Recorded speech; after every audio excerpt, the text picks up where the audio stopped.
I know that's quite a dramatic title to a video, isn't it? But if you are injured, or if you've previously been injured, or you're even training with little niggles or tightness or stiffness, bear with me. Trust me on this one, because I'm going to explain why physical bankruptcy doesn't necessarily have to mean a negative thing. In fact, bankruptcy, or declaring it, could be the most positive thing that you do for yourself, and I'm hoping very, very much that that is the most positive thing that I do for myself. And I'm starting today. It is, whoo, finally the school holidays. I have nearly 8 weeks off, and I am going to get my body and my mind back to a place where I think I can achieve the things that I want to achieve, and I want to take you with me. And the first thing I'm going to do, because I've put this off for so long, is I'm going to do 30 days back to back of yoga, but I'm going to make another video about that. So don't worry about that now. But for now, come with me through today. I've got an exciting day, and I'm going to tell you why physical bankruptcy is not a negative. It is a positive, despite what it sounds like.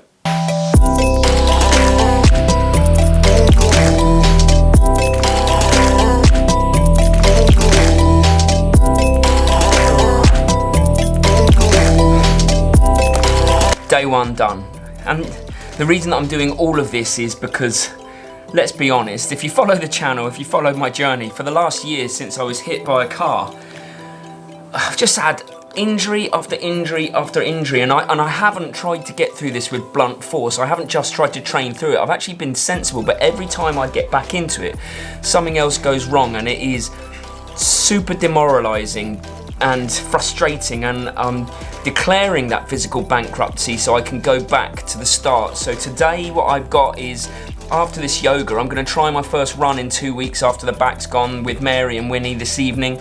But before that, I have a trip to the osteopath to try and get some kind of answers or closure, and then excitingly, I'm checking out a cryotherapy chamber. I'm going to have a go in that, and hopefully, really, is to challenge you and the way that you think and the way that you train, so that you can get the best out of yourself. But first, osteopaths. We're both heading into town because Mary's getting her hair cut for the first time in how long? Since February. Since February. And I'm going to do the osteopaths and the cryotherapy while you're having your hair cut. I'm not sure about this mask. I want one that makes me look like Bane from Batman. You can't tell if I'm smiling or not, that's the problem. I'm such a happy person. Smile, not smile, smile, not smile. There's no difference. My eyes don't tell the story. Oh, I really did not think this through. I've got to carry all my stuff for the cryotherapy as well. But hopefully this will help. Little clicky. I've been going to see Mark at the Springbank Clinic for years. He really knows me, my back and injury history, and the bonus is he's a good triathlete and runner himself, so he understands what we put ourselves through, and you gotta love the clicks. Bye, cheers, bye. What time is it? Oh, I've got to walk to the next place. So can I ask you my question? Of course you can. Can you tell me what's going to happen to me now, please? Are you filming? Yeah.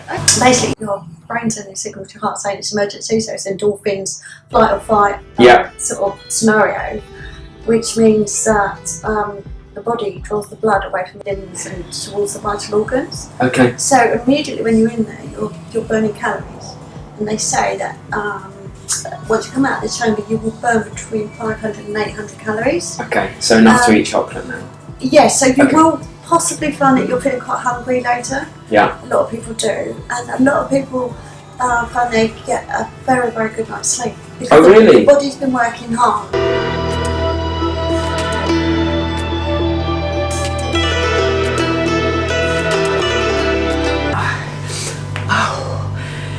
It was cold, but it was... Yeah, it was like a dry cold, quite invigorating actually, and certainly didn't feel like, you know, you would be shivering too much. Not like cold water, not like being in cold water at all. I feel quite good. I'll kind of work out how I feel over the next hour or half an hour, I think. It's time for a coffee, I think. Go and find Mary. Thank you very much. See you later. I'm waiting for Mary in this place that does but doesn't exist. So Let's go back to the cryotherapy. I genuinely feel very good for it. It's as it was explained to me, it has released a lot of endorphins.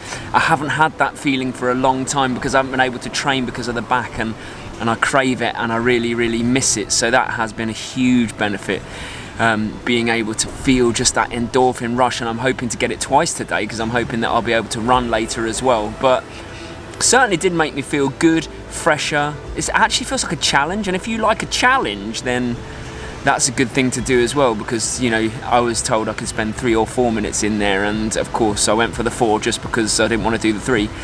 So it's all good. Hopefully this is the start of something new. Found it. There she is. Looking happy with your haircut? Yes, feels so much better. Good. Right, what are we doing now? Lunch. Okay. I didn't think I'd be going back so soon, but Mary said that my eyes look not dead, so she wants to go into cryojuvenate herself and find out more. How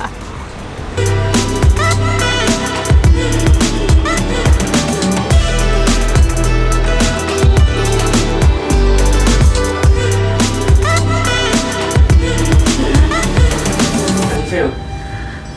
Zingy.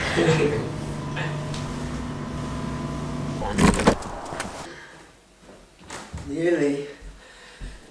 So let's touch on the cryotherapy quickly. Home now, and it's been a few hours since I had it, and it did definitely lift my spirits. It definitely took me out of a fog that I felt like I've been in for the last few days, maybe even weeks, and I don't know if I can attribute it all to that, but I certainly think it helped a lot. I obviously went to the osteopath as well and had a coffee as well. So maybe the combination of all of those things hugely helped. But here's what I'm going to try now for the first time in 2 weeks.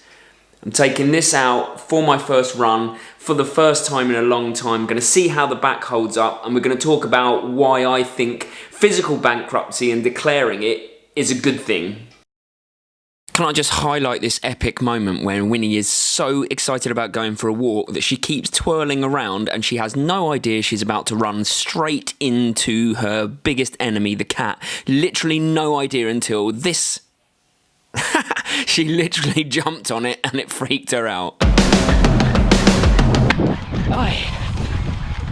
We're off to the races, which means I now can describe what I'm trying to get at by physical bankruptcy. But before I do, I guess the first thing we have to get past is the word bankruptcy and how it has such negative connotations, because I guess in the past, or currently even, it's linked to some kind of failure financially, you know, is the term we know the most about. But bankruptcy just means that you failed. But all I ever teach kids at school is that failure is absolutely necessary for success. So if we can frame that in a different way to start with, then you'll get closer to what I'm getting at with physical bankruptcy. Facts first. I know a number of people, friends included, who have filed for financial bankruptcy. And yes, they had a tough time for a while after that, but not a single one of them is now struggling. So it doesn't have to be the end of anything. It's just the beginning of something else. It shouldn't be feared, especially when we're talking about it in this sense of physical bankruptcy.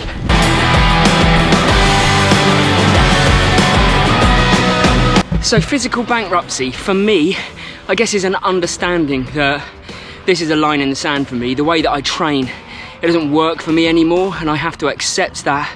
And that could be because of the accident last July. It could have been for the fact that I've been sitting in a chair rather than PE teaching for the last 6 months. That could have affected my whole body. But I have to understand that this is no longer working for me, and that's okay. But I just need to do something drastic, and I need to change it up and do things that I've never done before. And I've got to work out a new way that works for me, kind of the new next. Because I can't keep picking up these injuries that set me back 2 or 3 weeks time and time again. My body just can't deal with it anymore now that I'm over 40. Just think about this phrase for a second. If it ain't broke, don't fix it. What kind of mentalist would come up with a phrase like this? Now, I'm not saying I'm not broke, I am, but look at it like this. If you're training, but you're feeling like you're really not getting the best out of it, but you're alright, you're uninjured, if it ain't broke, don't fix it. Just doesn't hold up. If it did, we'd still have the Apple Macintosh of the 1970s. We'd still have the iPhone 1 or the GoPro 1 instead of the 8 that I'm filming on now. They weren't broken, but they were improved over and over again. Every iteration improved. And that is what I'm going for by declaring physical bankruptcy. I'm not looking to start again. I am saying I'm broken, but I'm gonna get better. I'm gonna do things differently. I'm gonna do things better.